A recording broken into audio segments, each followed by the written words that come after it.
The muscles that we use to breathe in and out are often affected when we have a spinal cord injury. The main muscle that we use to breathe in is the diaphragm and is weakened when someone has a cervical injury. The muscles that we use to breathe out forcefully, such as when we cough or sneeze, are affected and weakened when we have a cervical or a thoracic injury. Just like using weights to strengthen limb muscles, breathing muscles can also be strengthened. Even elite athletes strengthen their breathing muscles. If you've talked to your spinal injuries team or respiratory specialist and are otherwise well, then daily training with a threshold inspiratory muscle training device, such as the one made by Philips Respironics, could improve the strength of your diaphragm.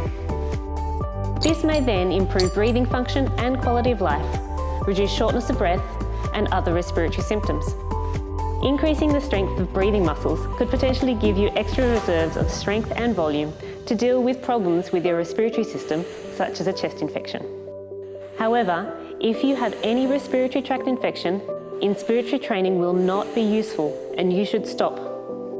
Carers and people with a spinal cord injury must continue good hygiene and infection control practices when performing inspiratory muscle training. This involves washing hands with soap and water or alcohol rub before and after using the device. Carers should wear disposable gloves if available when assisting training. The device should be washed frequently in warm soapy water, allowing it to dry overnight. Inspiratory muscle training is best performed as a solitary exercise with minimal assistance from carers. This reduces the chance of germ transmission from the user to carer and from carer to user. In order to use this equipment independently, devices can be clamped or fixed to a surface or holder to eliminate the need for a carer to manually hold the device. Flexible arm devices, such as a mobile phone holder, or fixing the device on the edge of a height adjustable table using a vise, will allow independent or solitary training.